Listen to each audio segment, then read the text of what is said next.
is Carolyn McKinley. I'm the Education and Outreach Librarian at the Capozzi Library.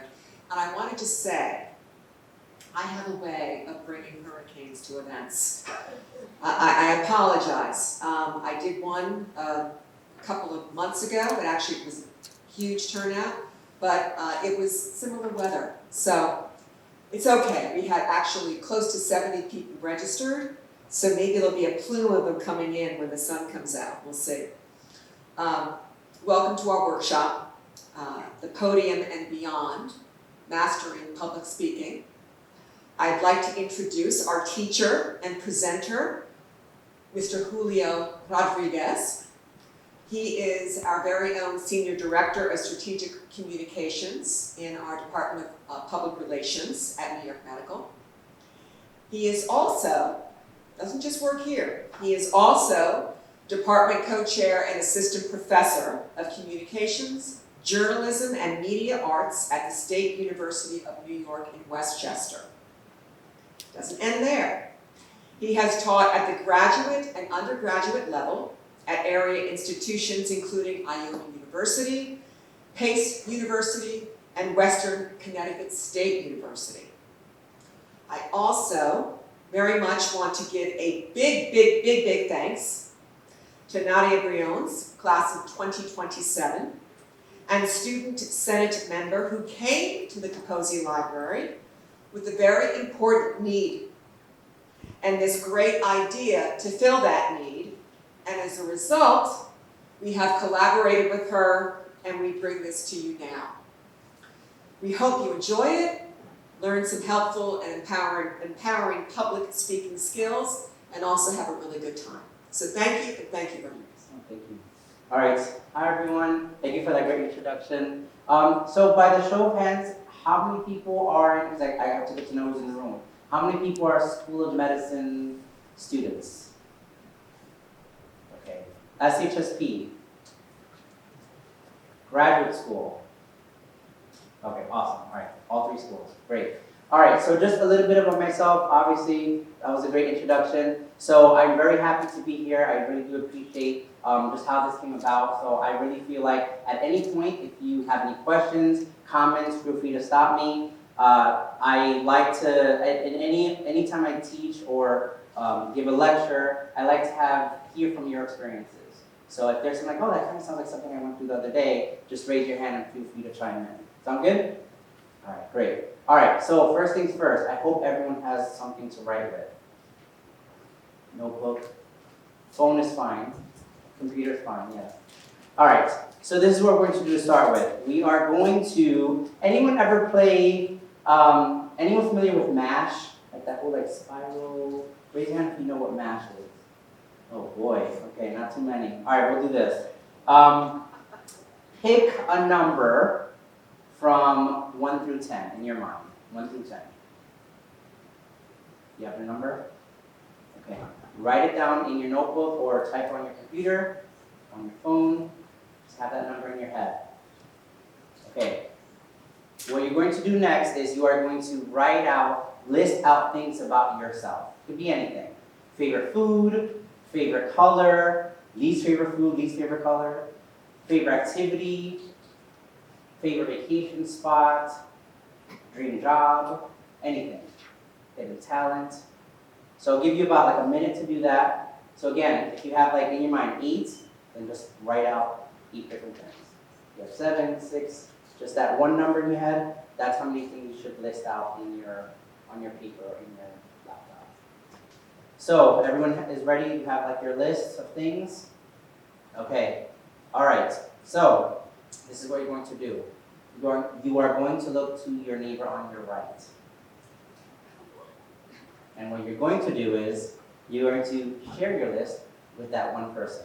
You have to get up. If you don't have one on your left, look to see if there's someone on your right. But just go to one person and the person close to you and just share your list together. And I'll give you guys a couple minutes to do that. All right, awesome. All right, so you know your partner? Yes, you know everything about them. Okay, all right. All right, here's the challenge. You ready? So, as you know, what is the name of this event, lecture, workshop, whatever you want to call it? be on the podium mastering public speaking. All right, I'm going to put you guys to the test. All right, so as you can probably guess by now, I'm going to stop talking for a little bit, and I'm going to put this on you. So what you're going to do is you are going to introduce your partner very briefly, like 30 seconds, to the room. Just things they cared about themselves, and hopefully it was like all good things, and you guys have this on your paper, just with your neighbor. I'd say let's start over here on this side, and then however we kind of flow. Sound good? You're like, no, I don't want to talk. All right. So would we stand? Yes. I would like to introduce Maggie, who loves the beach, and her perfect morning is coffee and bakery, at a bakery. Coffee and baked goods, coffee and bakery, whatever. Biking, playing with her nephew Oliver, who's 14 months. She likes anything that has to do with acrobatics and being a gymnast and performing and doing all these funny things. She loves baking and she loves brunch. And look how thin she is. All right, so Maggie, if you can introduce your partner to the class. Hello everybody, so this is Caroline from the library who is hosting this wonderful event. She loves dogs and being out in the mountains is just a perfect location for walking the dogs and running with the dogs. And when it's not raining, it's Caroline enjoys the snow. Well, is it snow skiing? Yes. Yes, so it would, had the leaves been snow, it would have been perfect for Marilyn. She also enjoys a good book. And after a good book, of course, you have to take that perfect nap when it's raining out. And, good run. Of course, you always have to do a good run after the snow has melted, after the rain has stopped, after you have energized yourself, after the energized nap, and after that is the good run, and maybe I'll see you as a biking pass too. All right, good, thank you. Hi everyone, I would like to introduce Joe. He's a fourth-year medical student. He's going to Mount Sinai for his residency, and his dream job is cardiac surgeon. And we have a common friend. And something about Joe is that he likes to be very concise, so we picked his number 2-1. So I Smart. and extrapolate other information so I can present to you. All right, great, thank you. Hi everyone, I'd like to introduce Ambi. Ambi is a second-year PhD student studying cancer research. His favorite color is blue. His hidden talent is that he would describe himself as a resilient person. Another talent, which I found even more impressive, is that he speaks 4 to 5 languages: Hindi, Urdu, Bengali, English. His dream job is to run a lab and be a professor studying cancer. His favorite vacation spot is Florida, no specific part. And yeah, it's been a pleasure meeting you. Great, great. Do you have a common friend, you said? Oh, a fellow PhD student. Did you know that before Yes, coming yeah. here? Okay. Good. All right.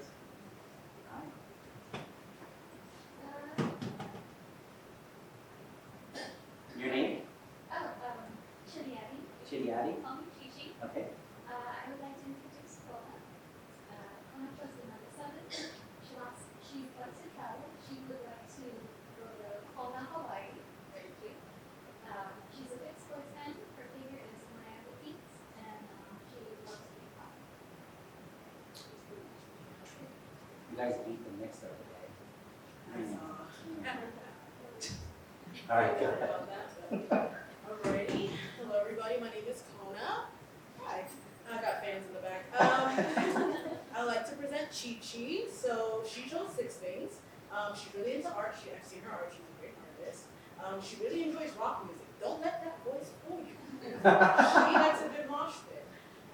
She really enjoys writing, which also goes along with the art, so she's very talented with her hands.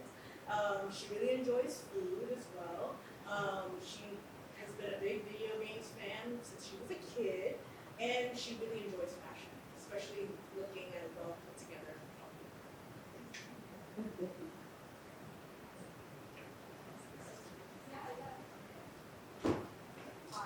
I'm Christine. So this is Kenna. I usually take tests at December, so it's nice to see her doing it, so excited. So her favorite number that she picked was 7, so for 7 days. She loves travel. She likes sushi. She said that she's interested in animal rights, trees and natural products. That's like how they put together. And kind of. She says she uses a lot of hand lotion. Okay. And yeah, she wrote fashion over here too, so. Very nice.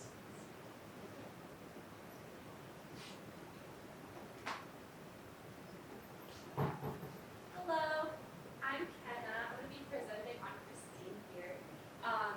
Christine did not write a numbered list because all of her interests are very context dependent. So instead she wrote paragraphs to make it more cohesive.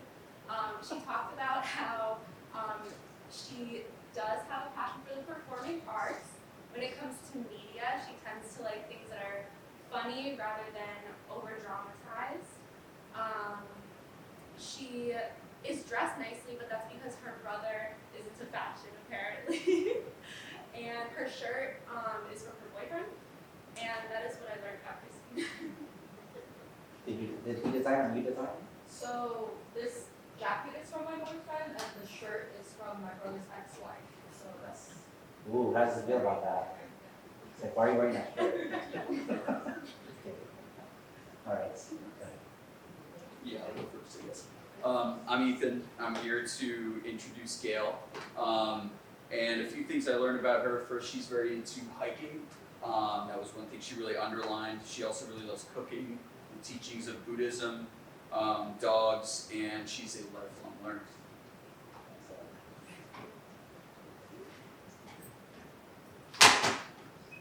I'll introduce Ethan here. He's a medical student and would love to be a surgeon someday. That's his dream job. He loves skiing, mountains, and Japanese food.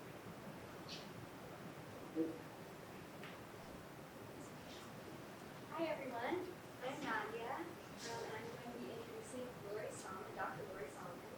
She mentioned that she has her dream job as the chair and clinical associate professor of family and community medicine. Very long and great title.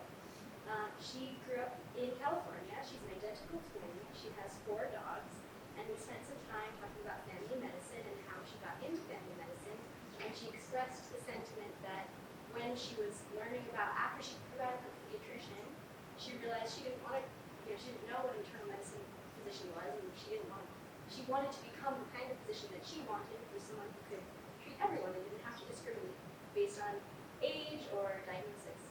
So, yeah, that's Lori. I'd like to introduce Nadia, who is the whole reason why we're here today. So I just want to thank her again for this whole event. So thank you very much. But I'd also like to share some facts that I learned about her. Her favorite color is orange, which she's wearing right now. She has a dog named Fashion, and she likes to sing.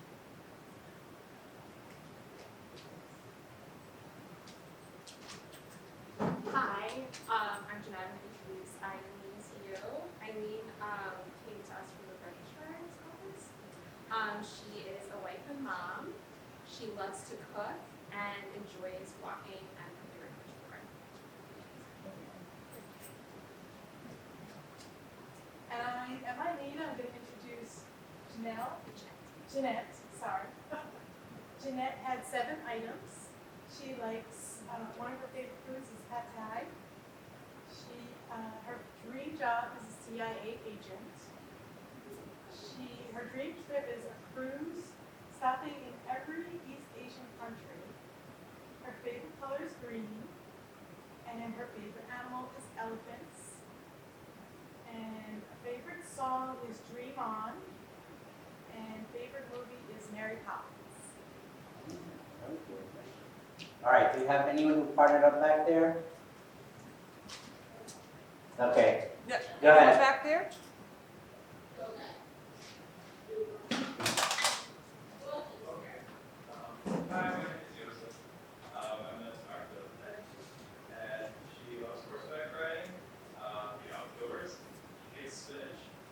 kids with 2 cats and also enjoys pasta and comfort foods.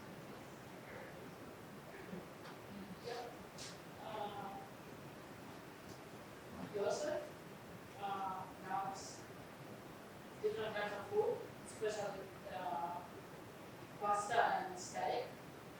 We have a pasta in common. And Chris,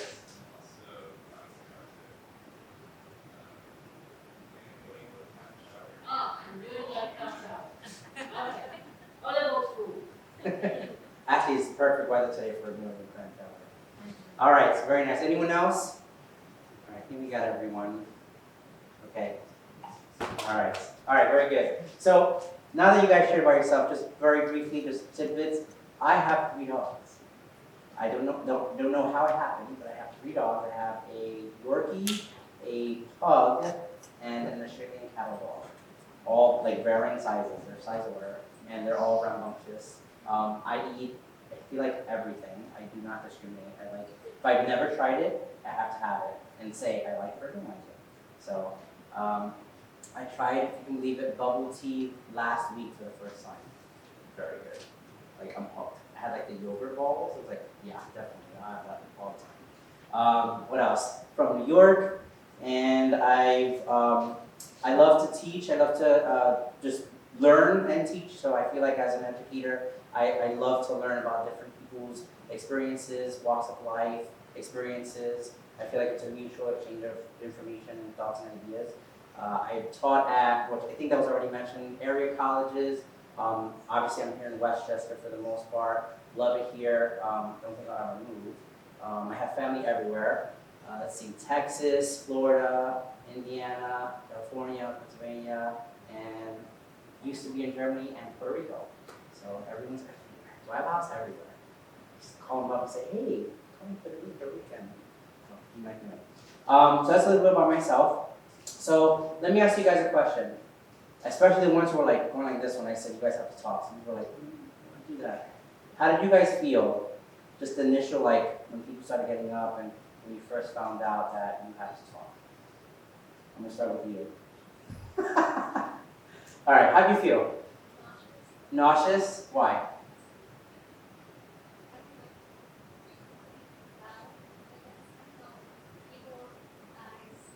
Okay, yeah, there's usually people staring at you, which kind of makes you feel uncomfortable. Let me ask you this, did you know her before this? Okay, so you had said she loves rock music, don't let that voice fool you. Have you ever seen her, like, in her, I guess, her comfort zone, where she's, talking in front of people, friends? I don't think so, because it's only been at school, and I don't think that's anyone's comfort. Yeah. So you'd say, kind of like that's you always. Okay, all right, good. Anyone else? How do you guys feel? Comfortable, not comfortable? I also don't know where to look when I'm talking. Okay, you don't know where to look. Yeah. Okay. Good. I didn't like the lack of preparation time. Don't worry, you will not be graded. Okay. But yes, okay, so there's the impromptu, like, oh, I don't like this. I feel ill-prepared. Okay.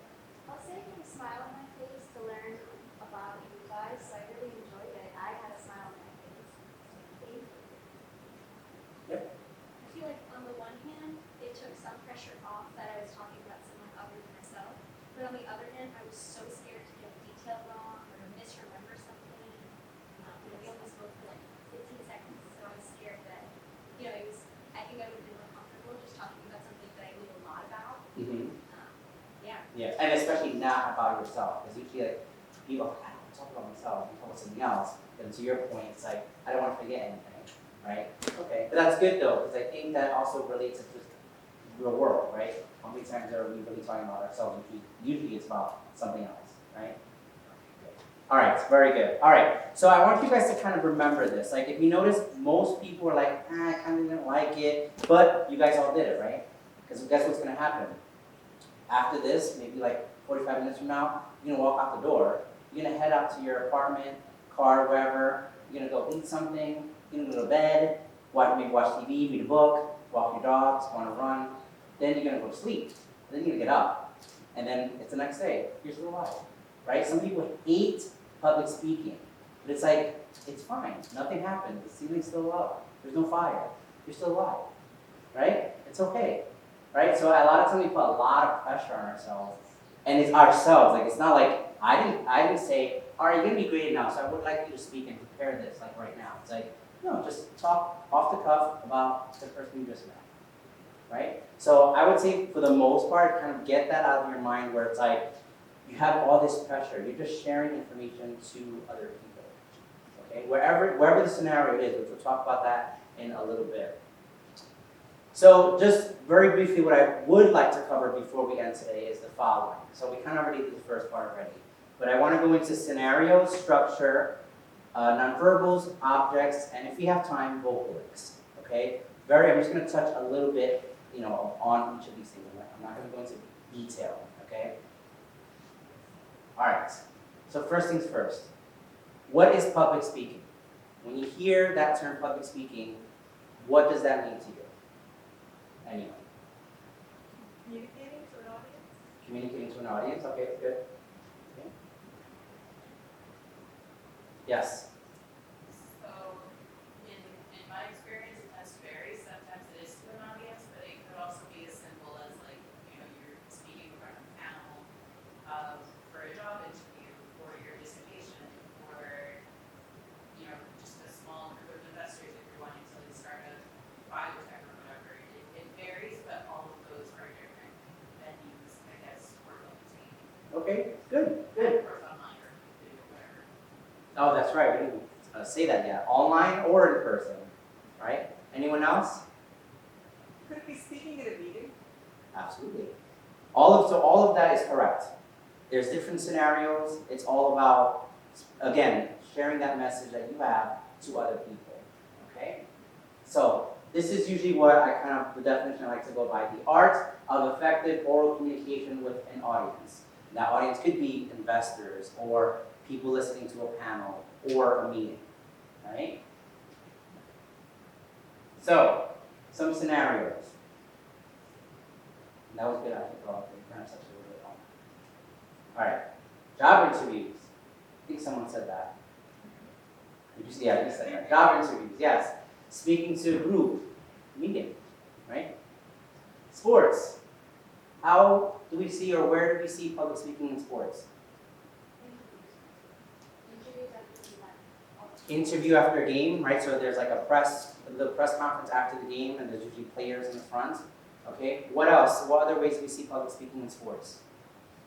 I don't know the name, but the guy that does the whole narrative of what's going on. The announcer, Yeah. right? Absolutely. Okay, yes, yes. I'm not a sports person, so I can be way off base here. But like the instance of like a pep talk before people are about to go out and do that whatever. Yes, and let me tell you, a lot of people forget that. Absolutely. Anyone watch the Super Bowl? I watch. Okay. So, or any game, right? Think about it. I'll pick Super Bowl. So at halftime, while we are enjoying the concert, right? What's going on? Artists. What is happening in the locker room? Anyone know?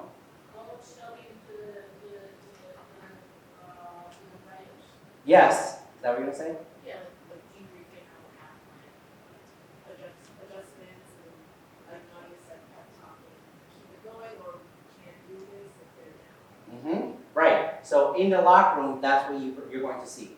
A coach talking to the team, right?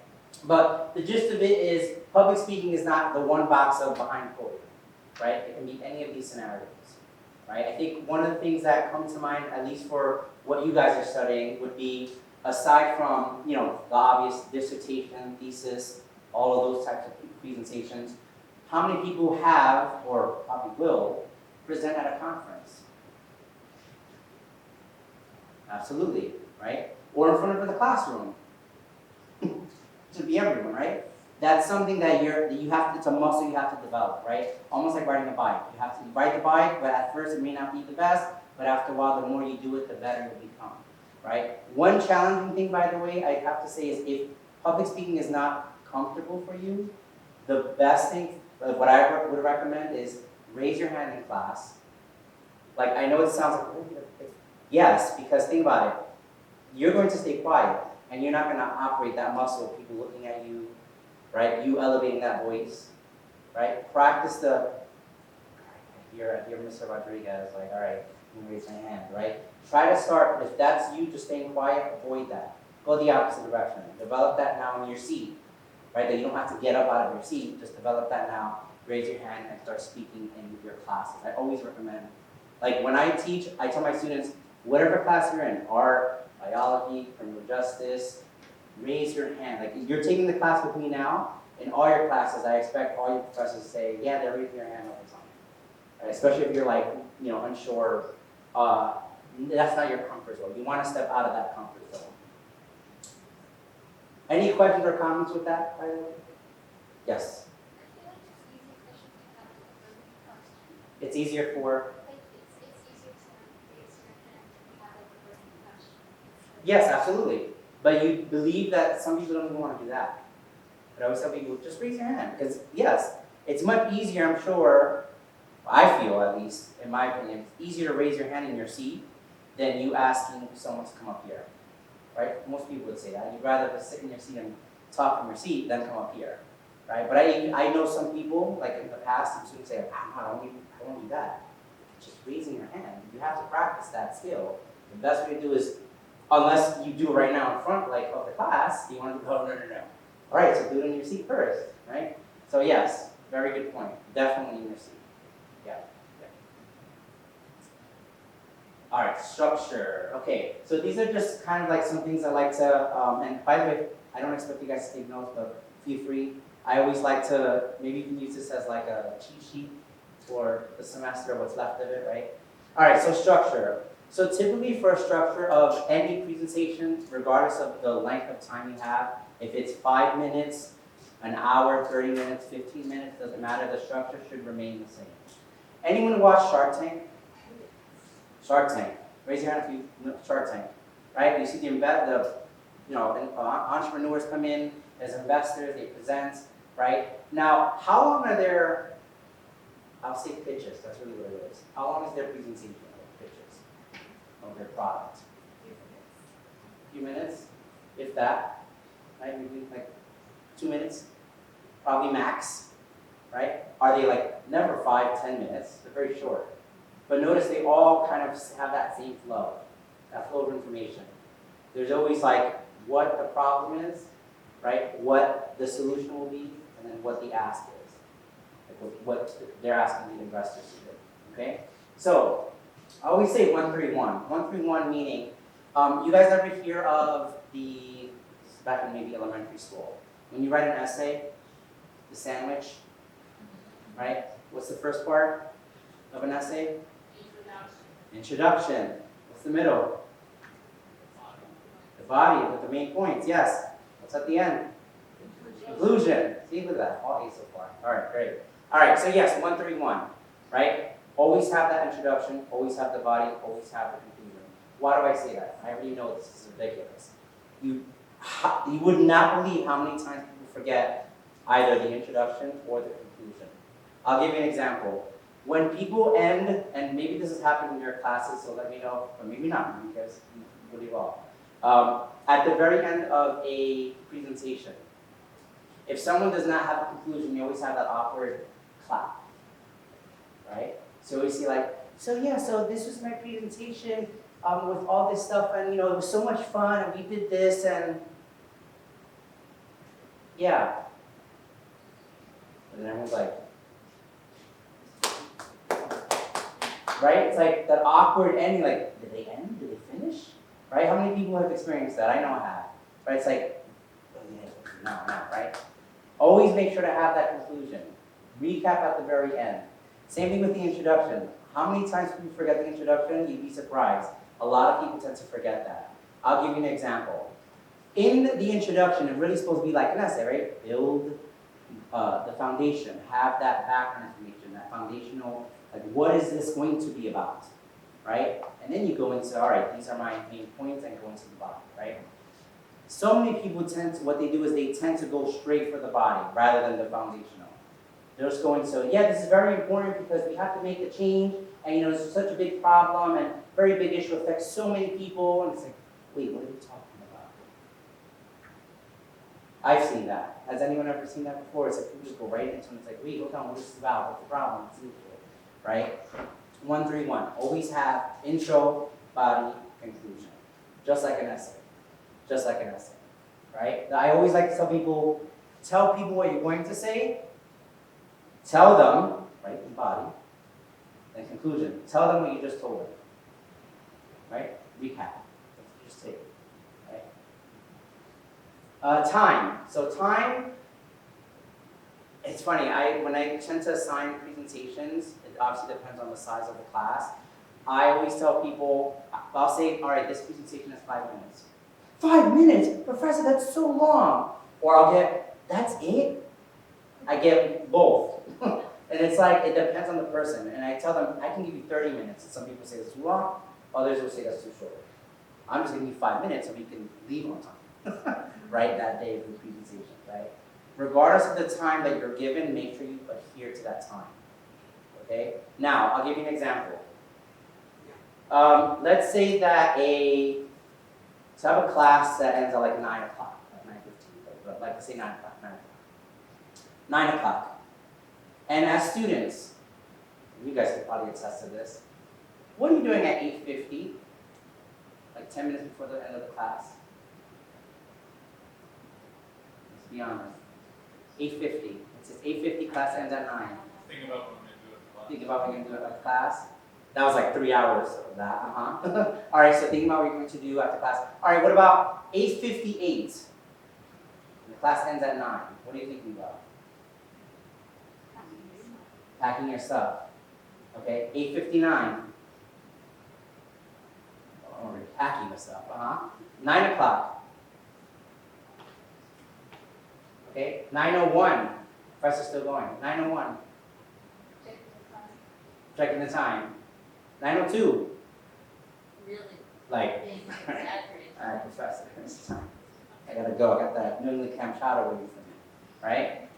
The point of the matter is, think of that, you being the audience in that case, right, as students, and there's someone in the front, an educator speaking to you or lecturing, right? And already you're thinking of the time. But let's reverse that. Let's say you're in the front. You have to think like that too. All right, it's 8:50, I gotta start. I'm losing already. You're already looking at the clock. 9 o'clock, all right, now I gotta answer. If you're still talking 9:02, that's a problem. At least if it's like nothing that's out of the ordinary where you say, all right, can you guys, I know it's time, but can we stay a little bit? That's different.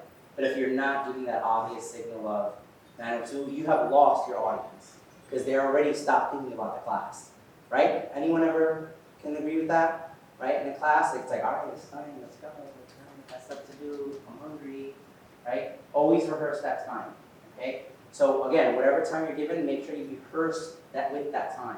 So I always tell my students, let's say it's 5 minutes, I always tell them, use that timer on your phone, right? And put that timer, and put this PowerPoint or whatever demonstration, whatever you're going to do, do it as if you were in front of the classroom. And go through the whole thing. Don't do one of these like you're driving and like, I think I'm gonna do that. And I'll say this. That's not rehearsing. Right? I mean, listen, I'm guilty of it too. I mean, but usually that happens after the rehearsal, right? But what you should be doing is with the timer on your phone, all right, and have your items demonstrated if that's what you're gonna do, or if you have a PowerPoint, have that 5 minute or whatever the time allotted given to you timer there, and run through it beginning to end. And what's gonna happen is two things. You're gonna notice that when you rehearse with the timer, that thing is gonna go off like, oh, damn it, no, all right, do it again. Do it again and rehearse that. If you find that you keep going over the time, what do you have to do? Chop it up, cut it up. You're going too long. And vice versa. If you don't hear it yet and you're like, wait, I'm done. How much time do I have left? 3 minutes, oh my gosh. What do you have to do there? Add, you have to add to it, right? And do that a number of times. The best thing I would tell people is, they always say, well, I'm very nervous when it comes to speaking, like what is like your best like piece of advice? And I tell them like, that's it. I'm like, honestly, that's it. Rehearse. Rehearse until you're blue in the face. Because you're going to notice the one day you present, you're not going to rehearse, you're gonna be a nervous wreck. You might go through it, it's fine. But then when you present again, but this time you would have rehearsed, you're gonna feel much lighter.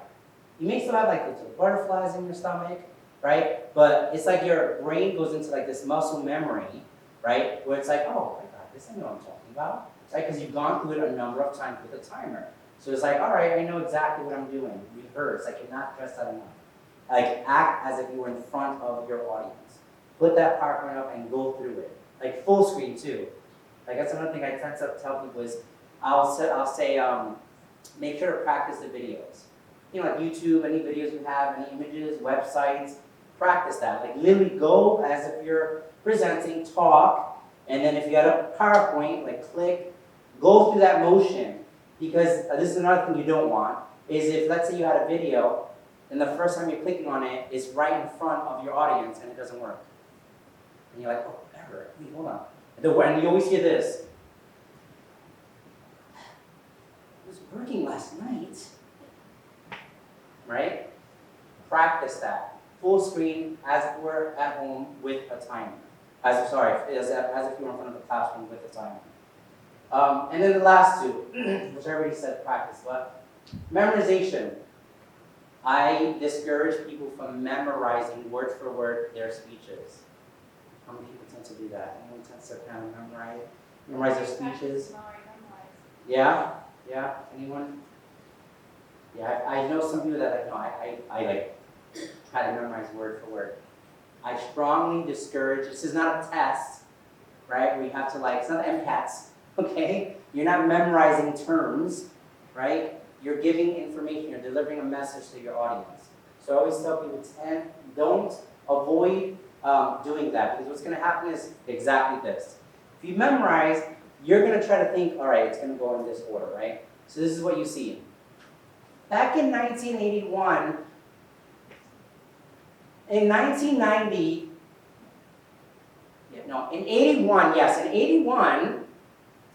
because you're trying to figure out, wait, what was the order I said? Right? That's exactly what's going to happen. Avoid that. You don't need to do that. No one's going to test you on, you didn't say a word for word from the manuscript that was in front of you. Right? You're delivering the message. That's all you're doing. 1-3-1. Make sense? Any questions or comments with that? Yes. I think it is helpful though to remember like the first couple of sentences in the introduction, just to kind of get you going. Yes, that's good. Yes, that's good. Yes, but not beginning to end. No, just like the first few sentences. Yes, of the yes. introduction. The only time I would say you would want to memorize, and even still it's not really memorization, at the political level. And they do it for a reason. How many people watch the State of the Union address? Like, have ever watched it in your life? Have you ever noticed in, like, when whoever's the president, there's these, or even I guess, think of inauguration, you see it too. The two clear squares on each side of the podium. You ever see that? Anyone know what that is? Teleprompter. They're actually reading their speech. The reason for that's a little bit different, that doesn't really apply, I guess, in this scenario, unless you do just have to be, president or whatever, right? Is the media and the press and people at large, like the public, like to look at words used and how things are said, and like to pick apart, right? So it's a little different. Manuscript, it's a little different than what I'm referring to. Usually you'll see that there, when it's either written out, memorized, or read from a teleprompter. That would be the primary reason why you do that. But to your point, sure. I would say, especially for Think Shark Tank, how I said earlier, I'm sure they practice that like for weeks. And it's like, no, say it this way, say it that way, right? But even still, they're not reading or memorizing word for word. I'm sure they get the general gist of, all right, when I do this, then you do this, and then we're gonna do this, and then I'm gonna open this, right? It's more of that than, right? But yes, maybe the first couple lines, if you want to make sure to say it that way. Yeah, by all means. Okay? Did I say practice and rehearse? That's got a question. I have a question. Yes. What if you're prone to impromptu rambling no matter how often you practice? Like the nerves of the moment start you rambling somehow. Two things. One, I say, you see how I have these bullet points up here? Notice there's not a lot of words. And I would say in academia, you almost very rarely see this. You see like dissertations full on one page, one slide, right? And you're like, right? The point here is I want to make sure I'm hitting on 1, 2, 3, 4, 5 different bullet points. And notice how I periodically glance at that. So this is for the audience, but this is also for you. So if you find that yourself that you're maybe like kind of going off, which I kind of am too a little bit, I'm mentioning certain things that I did not plan as I'm talking and as you guys are sharing, it's coming to mind, right? But then I go back, right? And then always make sure that the time is good, right? So, and honestly, the second thing is the timer. Like at home, you have to time it, and you're gonna hear the thing off again. Oh, I rambled too much. Go back, do it again, right? That's my best piece of advice for that. Put it on the screen. Make sure it's like nice and large text, not too much stuff. Give the general gist. Would you rather have people ask questions at the end than give them like everything all at once? Like give them a taste and then have them. Hold your nerves with the bullet. Just refer back. Just say this is the gist of what I want to say, and then go. Yes. So I was going to add something to the memorization and practice aspect Yeah. that kind of ties into that question. One of the other reasons why it's also important to not memorize word for word what you're saying is that you'll always have someone who, even if you say please reserve Q&A for the end, they're going to interrupt you at some point, and they can also throw you off, and it can also provoke tangents. So again, it's kind of one of those reasons why it's good to really only have like key points to Yes. memorize, so that you can go back to those either in your head or, like you said, on the slides. No, that's a very good point. As I just said, like there's some things I'm mentioning that I didn't have planned, and let's say if I did memorize, like, wait, where am I going? Right? Where was I? Right? Very good point. Yes, absolutely, I agree. So yes, practice. I'm gonna say it till I'm doing the face. Practice. Good. Practice, one thing I have done is I record myself, whether it's video or audio, because I hear myself saying like, or rambling, and then I'm able to take a step back and hear myself as an outsider and recognizing what needs to be done. That's good. I also recommend if you don't want to record yourself, ask to present in front of 1 or 2 friends. Like that will tell you the truth. You're like, I kind of fell asleep in the middle. I don't know about that. Like, can you just say this differently? Right, one that you know, like, will tell you like it is. Like, oh, that was really good. Not just, oh, that was good. All right, let's go eat. It's like, no, I want to get this right. Make sure you have like that those 1 or 2 people, and they can, and take turns. Say, all right, when you have to go, you present, now listen.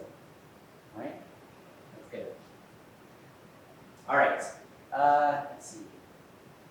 Let's see what time it is. 6 o'clock.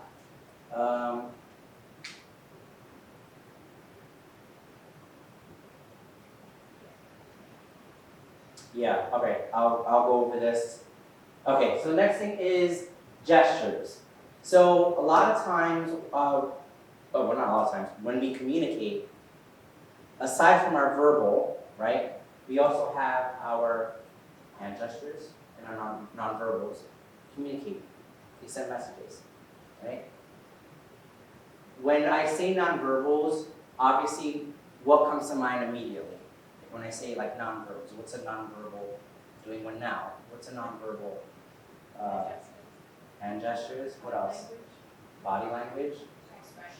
Expressions. Tone. Yeah, some people forget about tone, right? Tone is not what we're saying, it's how we're saying, right? How many people, if you hear this one phrase, and depending on the tone, it can mean 2 different things.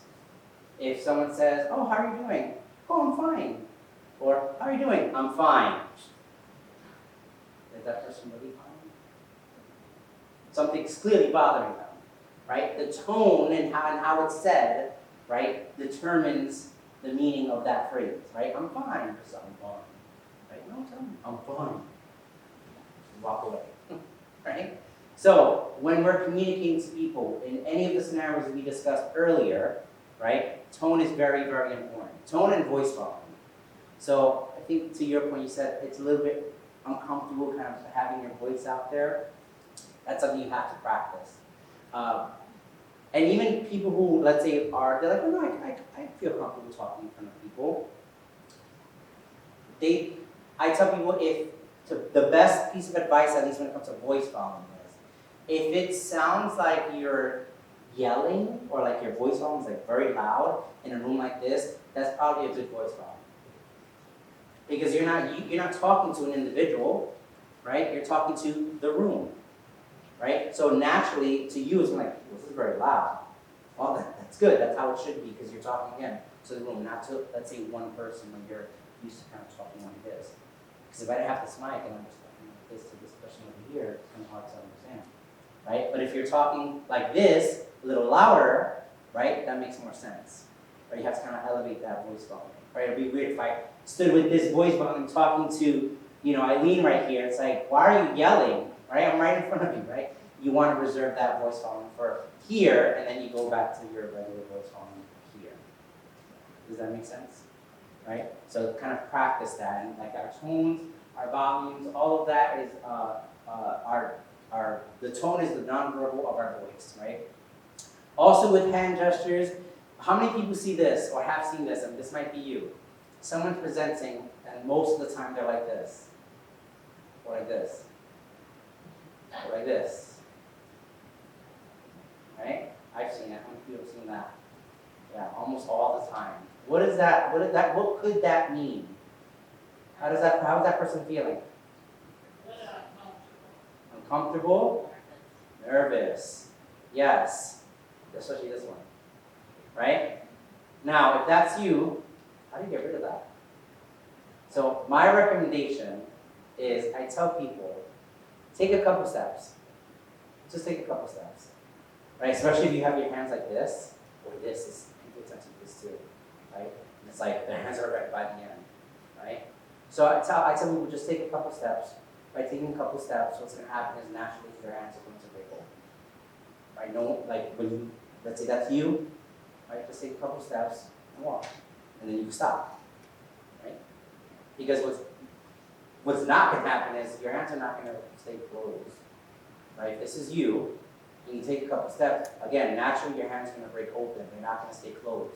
They're not going to walk like this. Right? They're naturally going to break open if you start taking a couple steps. You just do one of these. And maybe go back to that if you want. But just be aware of that. Don't stay there. Don't stay at this.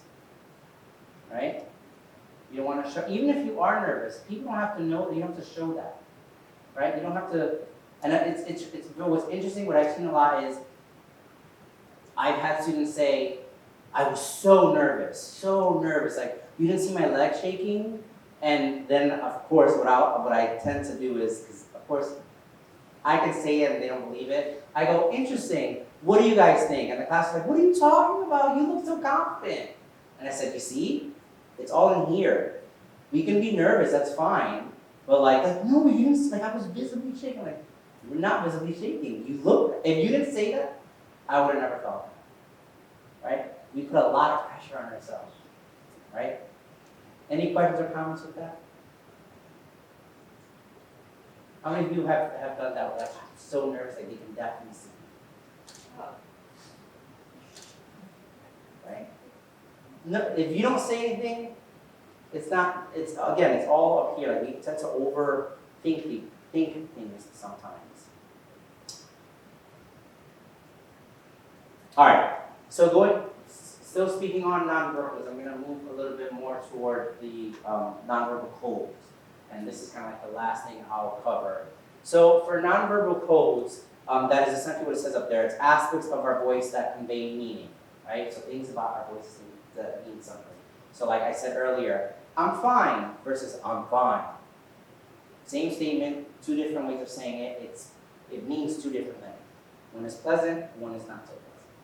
Okay? Here are some others, and I touched on some of these already. So let's go to inflection. So inflection is vocal word emphasis, right? So for example, if you are saying, let's see, do I have that?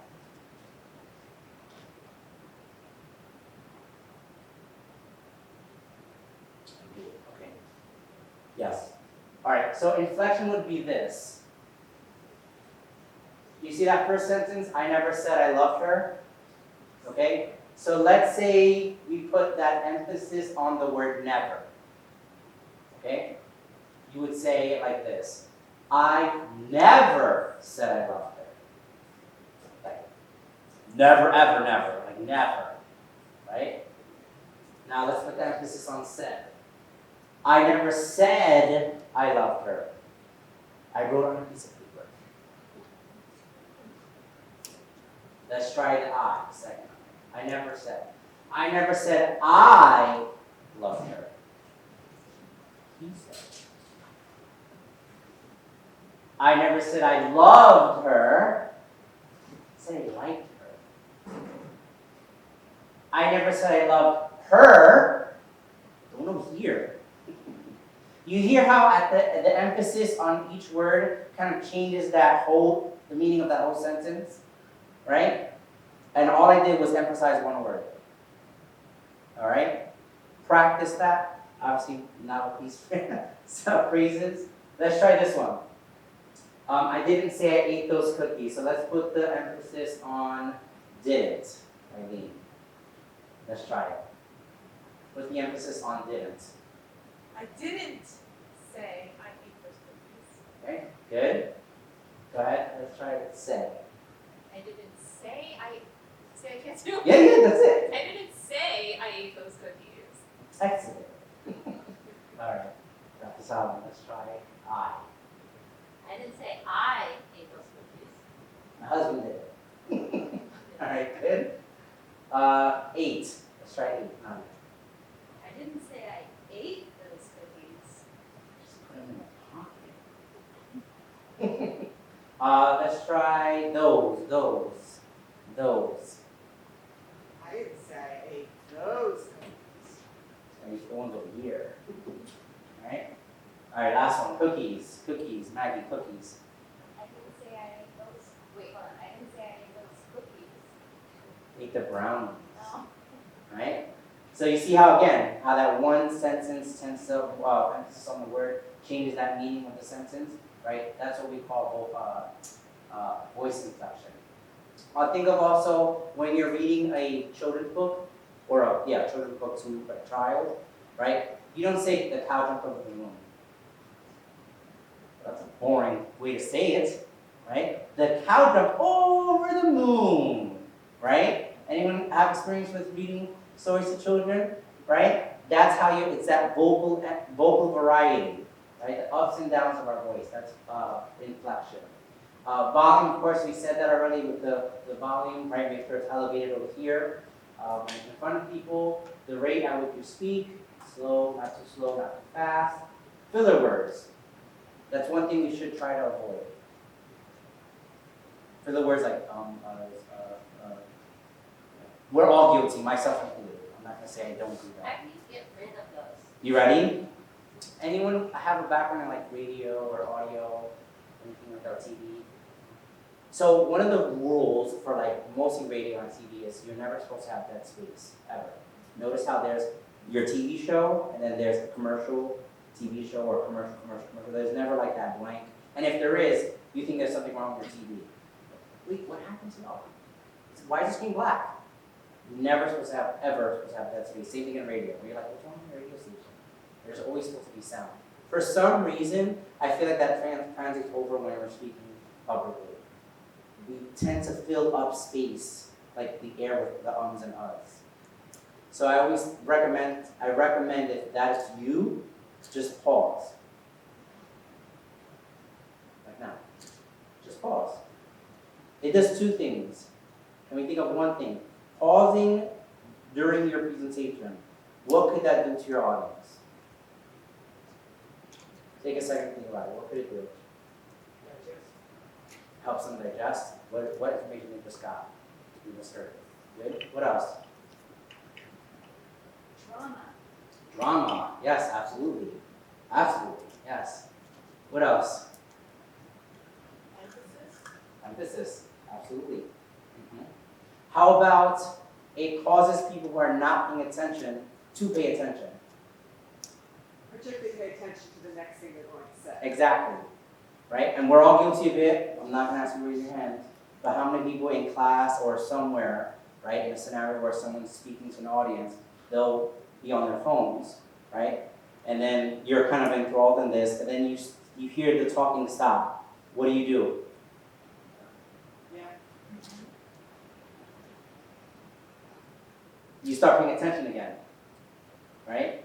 So definitely do the pauses. You just have to like write that sentence and not say or us. Or like. I think I used to like or right. My thing I used to say right a lot. You know, ask me why. Someone pointed it out to me and like, you know, you say it right all the time. I feel like almost every sentence. I'm like, really? Right? Right? Yeah. Yeah. Just I stick to pauses. And it does all those things. Impact, drama, right? It allows people to think, right, about what was just told to them, right? And then it causes people to pay attention. Okay?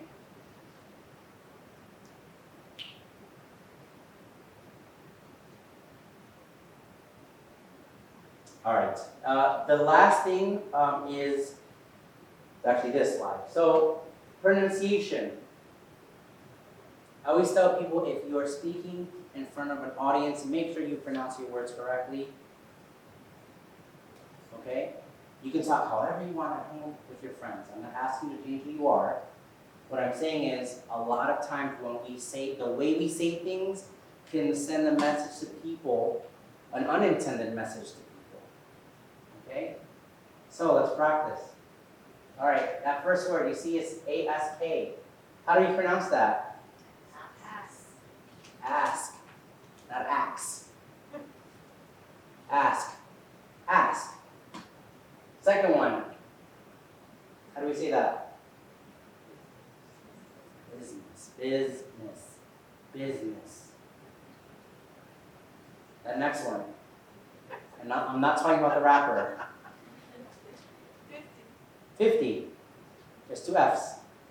50. 50. The next one. How do we say that? Espresso. There's an S, not an X. It's not espresso. I don't know what that is. Spanish for express, maybe. I don't know. The espresso is not a word. It's espresso. Okay? Espresso. How about the next one? Let's hear it. Again? Interesting. Say it again? Yeah, sure. Okay. So it's 2 syllables, not 3. Why? What's one of that thing? How do you say it? J-E-W-E-L. Jewelry. Jewelry. 2 syllables. One is jewel, jewelry. More than one. 2 syllables. The only time it's jewelry is if you learned it, the UK English is actually spelled jewelry. It's spelled just like, it's like J-E-W-E-L-L-E-R-Y, like jewelry.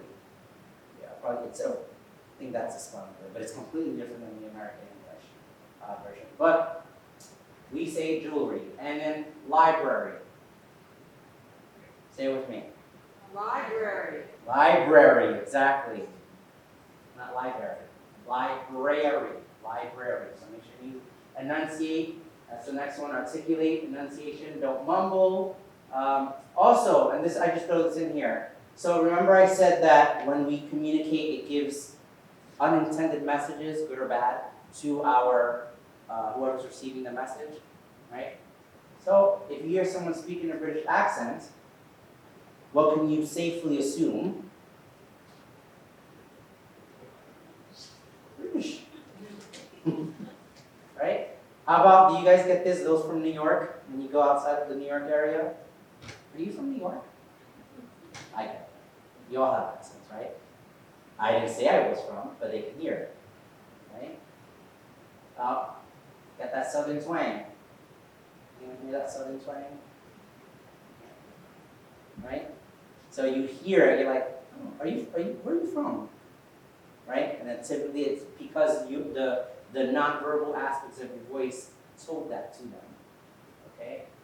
All right, all these vocalics are essentially communicating, they have communicative value.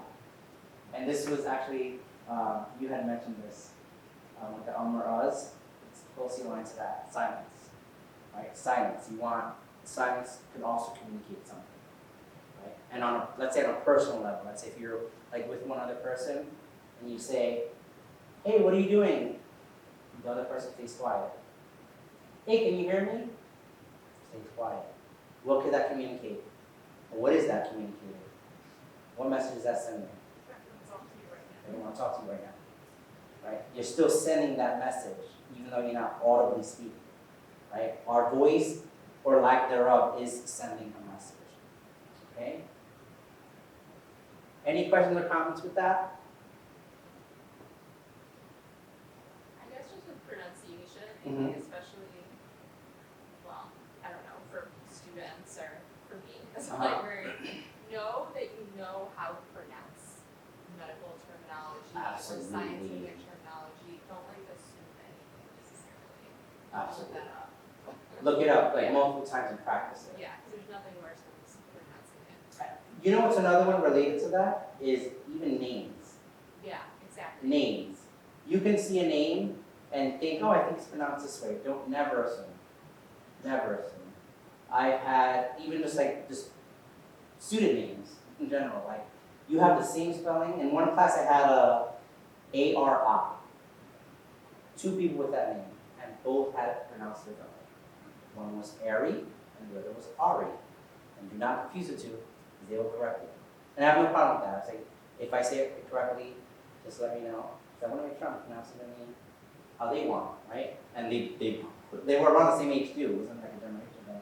They just grew up with that's how you say my name, right? Always rehearse that name. Practice the name and medical terminology. Very, very important. Take that extra time. And if, let's say, you're still not sure, say it, right? If, let's say, I'm going to pronounce this name, I'm not sure if I'm going to pronounce this correctly, but I believe it's pronounced this way, then say it. Just say it, it's okay. We don't have to be perfect, right? Remember I said earlier, behind the podium, perfect, tie, and, right? Get that out of your head, right? No one's perfect, right? If you truly do not know and you tried your best and you tried to memorize how that name is said, right, and you did your best, that's all that matters, okay? So actually, that's pretty much all I had. I guess the main thing I want to, leave whatever time we have, albeit short, is any questions or comments or anything like that. I did have one announcement, but I'll save that for after the Q&A, yes? I'm not sure if this is something that is answerable, but when it comes to pronunciations and accents as well, one of the issues that people tend to face with this, especially with public speaking, is that sometimes the audience makes assumptions about you based on them. Yes. So if you, for example, right, you mentioned that saying ass instead of ass, right? Sometimes it's just a cultural thing, it's how it was pronounced for someone who grew up in a certain region or whatever, and it's not an easily changeable thing. And in the same way, people tend to assume that if I have a southern accent on me, that, there's different levels of assumptions behind, oh, well, she must be ignorant because she talks like a hillbilly or something like that, but it isn't always necessarily the case. So two questions come from that. One, for those who want to change their accent to improve their, public speaking or how they are understood in spite of those accents, what would be a recommendation? And two, how do you, kind of counter those assumptions that people will have? So I'm not sure if I'm making sense on that last part, but for example, with me, I grew up in Texas, but I had a mother who worked in marketing, so she did not allow me to have an accent. She did not allow me to mispronounce anything, and essentially, very Mexican mother beat me out. But up here, right, then I have people who will look at me and be like, oh, you don't sound like you're from Texas. You don't sound like you're Mexican. So what is a good mix for that when it comes to public speaking? How do you deal with, So the accent part, I would say, be true to yourself. Like if you know that you're trying your best to pronounce that word in the best way possible that you can, and let's say and I'm not saying you, but if you're the type of person where English was not your first language and you're saying it the way, and you studied to say it correctly, and you're saying it, you have to be comfortable with that. You can never change the entire audience mindset. You do the best that you can.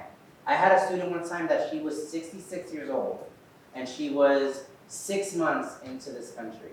Just 6 months, barely knew English, and she had to take the class, right? She took it, and it was very interesting to see her growth in just one semester. I mean, she even surprised me.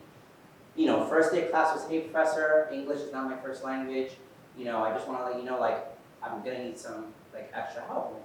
Absolutely, no problem. That's what I'm here for. I'm here to give you the tools, and then what you're going to do is you're going to rehearse every week and make sure you do your part at home, right? While I kind of give you those tools. You have to practice it, right? What means practice.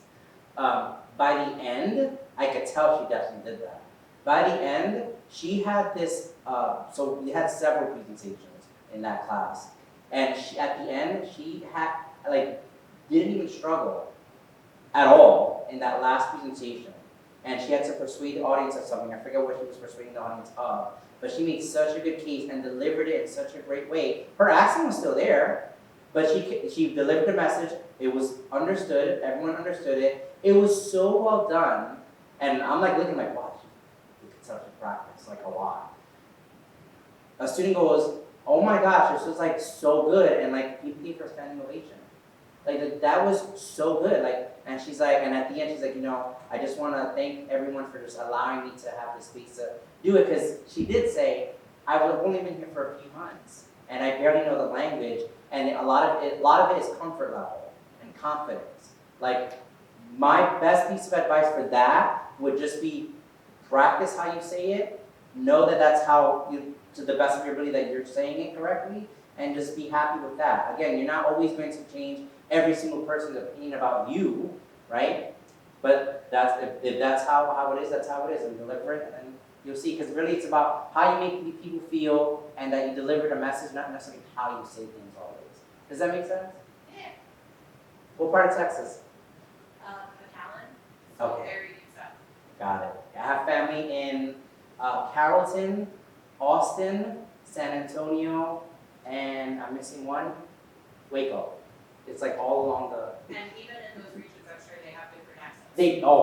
God, you guys are all in the same state and have different. Texas is very. Yes, very. It's the distinct. weirdest thing. I'm I thought you guys all talk the same. I just want to say, I think that it's that when you're speaking in front of people, the last thing you should be worrying about is how do I look, or what are they thinking about me?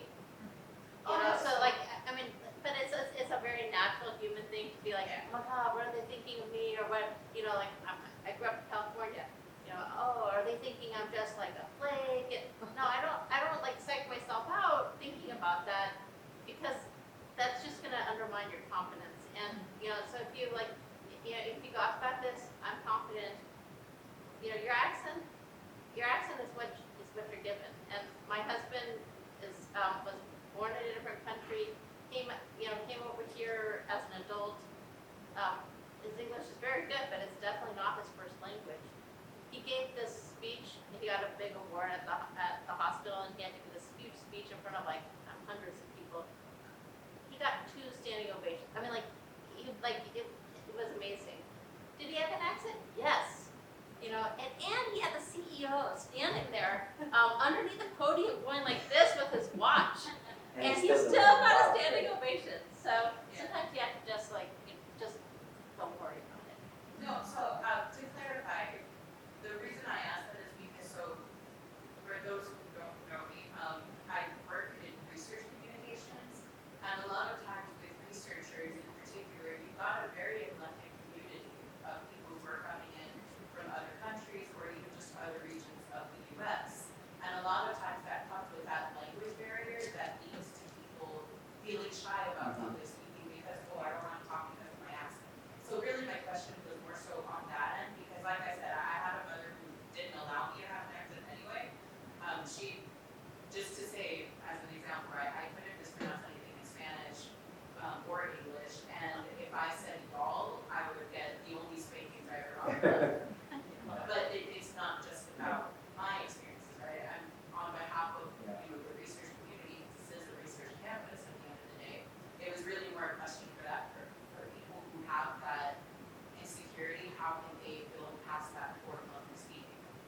What's also interesting is, I would say, I would go even further and say it's even for people whose first language is English.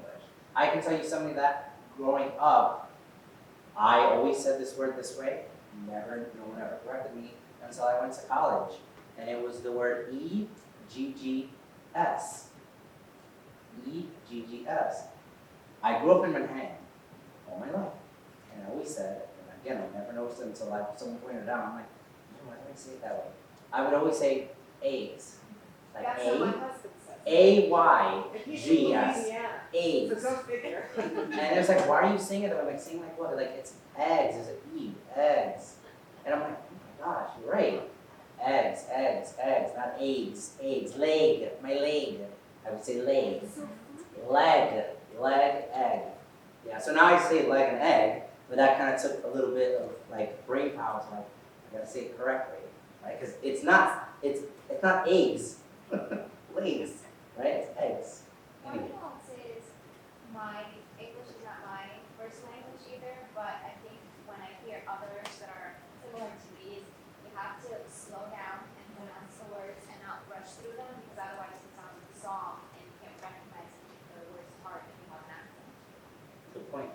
Yeah, don't rush through it. Just like we said earlier with names or medical terms, yeah, don't rush. Practice that. Just practice that. That's good. Yes. Do you have any tips in maintaining eye contact when you're speaking to a large group of people? Because I find that I struggle with like looking out of focus and it kind of looks like I'm about to have a seizure, or I like pick certain spots, but then I find that I'm cycling looking at specific people. Mhm. That's, Well, so it's good to look at a friendly face. what if there's no friend? If there's no friendly face. So, well, there's two points, two things I have to say to that. Is if eye contact is something that's difficult for you, which for a lot of people, believe it or not, is difficult, look at their foreheads. At this distance, not like when you talk to them, right? At this distance. Because right now I can look at your foreheads and you guys don't even know. Right? You don't know, right? And then kind of go toward the eyes. Just be comfortable with kind of, and I always say scan the room. Like, don't talk to one side only, right? And leave the other side out. Talk the entire room, move around. Notice how what I did today. I kind of walk around a little bit, I didn't stay behind there. Like, give every part of the room attention. The second thing I have to say is, if there is a room, let's say bigger than this, or maybe even this size, right? And let's say all of you are sitting here, and there's no one sitting back there, right? The worst thing you can do, and I've seen this, is look toward the back.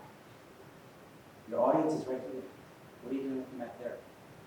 I went to, and this was at a conference. It was shocking to me, like at that level, I'm like, really? Even at this level? I was in Baltimore at a conference, and it was like 4 p.m. on a Friday. It was like the last session, and I really wanted to go to that session, and obviously I wasn't at home in New York, so I'm like, I'll just catch this and go back to the hotel. So I walked in, and I was seated like on the side of the room. So pretend like this room is like double the width, right? The podium was like over here, so I can see the profile of the person speaking, right? So what this person was doing the entire time, and it was a room that was mostly empty. Again, it was 4 p.m. on a Friday, and most people were like sitting in the first like 3 rows. I was like the only person sitting back there, because again, I came in a little late and I wanted to kind of jet right out, right? Everyone else was here, in front of the speaker, right? So the speaker's talking, and the whole time he was not looking at the people, at his audience. He was looking back there. So what was happening is, and it's interesting, I noticed that and I'm looking, so I'm like where you were, and I'm looking and I'm like going like this, and I'm looking at him and I'm like, what is he looking at? I'm writing my notes, and then again I'm like, there's no one, like everyone's up there, right? And I keep looking like, is there someone motioning something to him? Like, because he was doing one of these. Like looking, like the podium was here, and he kept, like the audience is here, he kept, yeah, you know, what you should do is, you really should, you know, and that's another good point where, and I'm like, he's not looking. And what was happening is the audience then started looking behind him. I saw it, because they were like this. Because he was not looking at them, he kept looking to the back. You know, I in a play, they would say, look to the back, look at the clock in the back, right? yes, if the room is full, but not in a scenario like that. Look at your audience. So to your point, forehead, in this open space, forehead, eyes, after all, you get used to it. The eyes are not gonna burn you. Right? It's okay. Again, eye contact is difficult, but like I said, you're gonna go on your day after this, right? If you were here, right, you go on your day, you keep going, keep living, it's not gonna be an end of it. Just kind of, There's no friendly face, just picture someone that you know that is in the audience. I was just gonna say to that point also, in general, you don't look like what you think you look like. That goes both ways. Like, that's good. when we're talking about like, record yourself to hear your voice, like, it's not a horrible idea to record yourself to see what you look like, because I can promise you, you never look like you were about to have a seizure, just because you look at someone in the eyes, you know what I mean? But in the same vein, sometimes like the things you're explaining with the gestures, you don't even know you're doing it until you watch it back and you're like, what was I doing with my hair and my hands and my stance? Yeah, you gotta do it at least once or twice to see. That's very true. Yeah, we don't always look like what we think. Well, the last thing I did want to say is, Eileen is part of, you are part of Toastmasters. Okay, so Eileen is part of Toastmasters, and there is a open house, Hudson River Toastmasters, May 14th at 6:30 p.m. There's going to be light refreshments. It's going to be over at Krogan, and it's obviously if you want to practice some of this, this is a great group to be part of. I recommend people to join this. Very, very good. Can I pass it to someone? Yeah, we're Okay. good home once we have a club. Yeah. we're up to.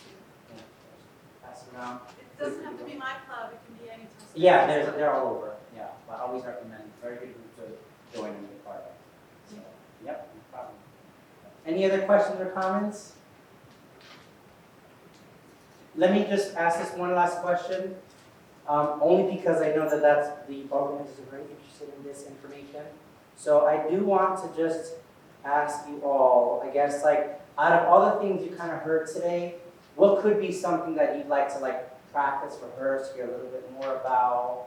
And it's kind of like what we covered today: vocalics, objects, nonverbal structure, scenarios, like anything like, oh, I kind of would like to hear more about that. Not now, I'm just saying in general, like what would be something that would be official, or something else. I liked what you said about like the pressure coming like from the internal, because I think that a lot of like public speaking is one of the world's most common fears. So going into like the more psychological aspects of it and how to deal with that component, I think was helpful. Okay. You're talking about composure. Okay. That's like, Managing that it's a anxiety. lot easier said than done. Yeah, absolutely. Yeah. Mhm. Yes. I would say providing opportunities for them to actually get to practice doing something with like projecting your voice or getting pronunciations properly, especially since a lot of what they do specifically on our campus is medical terminology. Good. I think, and this has been sort of discussed a little bit like, throughout your presentation, but bridging, and maybe actually beyond that, bridging the gap between like when you're in a confident situation, maybe a small group of friends talking about something you're really comfortable talking about, bridging that same level of comfort and flexibility to some of these more high pressure, high, reward situations like presenting research or, presenting on rounds in the hospital, like, writing and performing a lecture like this, like sort of being able to bridge that gap or at least know how to get there. Yeah, good. Which, by the way, I didn't mention this, but yeah, you're right, it's very different. I presented at conferences from little to big, poster sessions, panels, lecture hall style, like all different sizes, and they're all very different. Like, very different. Like even one immediate thing that comes to mind is one that was, I think I did that once, was almost like it's like a round table. It was probably like a speed dating thing. It was like, here's your poster session, and then you have like, I think it was like 10 minutes, if that, like 5 to 10 minutes, to present on what we had to talk about, and then someone had like this timer, and like all like 200 people switched tables. So you stood where you stood the whole time, but your audience of 10 would switch every 10 to 15 minutes. And you had to like, talk about timing. Like by the 10th time, I'm like, oh, I'm a pro at this. I can, the next table, yes. next group, let's go. So yeah, and I found that very fun. It was like my first time doing that at that time. I'm like, oh, this is kind of cool. And it's almost like I was practicing it. Yeah. But so depending on the size of the style of public speaking, doesn't it varies on your own pressure on yourself, but the steps that you showed us with the 1, 2, 1, 3, 1, the timing, the practice, the structure, it remains the same. It's just the pressure changes. Exactly. Yeah. The pressure is, you're our own worst enemies. That's the killer. Yeah. You know, when you're in that group of people that you feel really comfortable with. It could be 50 people that you feel comfortable with, or 3 people, or then you could translate that to a group of 10 you don't really feel comfortable with, or you feel insecure, and it's like, I can tell you. I better last Yeah. week. What happened? You know, I can tell you one that I would say, I guess if anything, that this particular scenario gets me out of my comfort zone. And I think with anyone, I think most people, not everyone would agree with me. Being in a host or an MC at like a commencement or a high level event like that, that is one of the most, because everyone is there. Their families, people you know and people you do not know. And there's live streaming. And I'm like, wow, this is really putting me to the test. Was I nervous? Absolutely. But now I kind of like expect, like, because it's every year, obviously, commencement, right? Not here, but like, right, other colleges that I've been part of, right? I go and I expect that feeling. And to your point with the psychology of the composure and anxiety, right? It's all about managing that and just kind of, all right, I know I got this, I know what I'm going to say, right? I just want to do it, right? And just kind of go and just do it. You just have to do it. So much of confidence does come from preparation and believing in your own authority. I think when we kind of doubt our own knowledge, or we're presenting to people who maybe are our superiors, or we think that is what we do, and that's when you start to doubt yourself. But having faith in your own knowledge and preparation is part of confidence. Yeah. And I think also if you tend to turn your mindset of, it's not that you're necessarily trying to impress those people, it's you're showing them what you've learned and the research you've done, and then they can probably add to it, right? Showing your enthusiasm for Yeah. so Like think about what I said in the very beginning, like I like teaching because in my classes, it's not like teacher student, it's like, oh, I'm there learning too, right? I haven't walked your shoes, right? I'm not a doctor, I'm not a physician, right? Or going to be, right? Or PT or whatever field you guys are in, right? So I get to learn from you in your experience the same way as I'm sharing with you guys. So if you kind of change that mindset, it kind of takes the pressure off a little bit, right?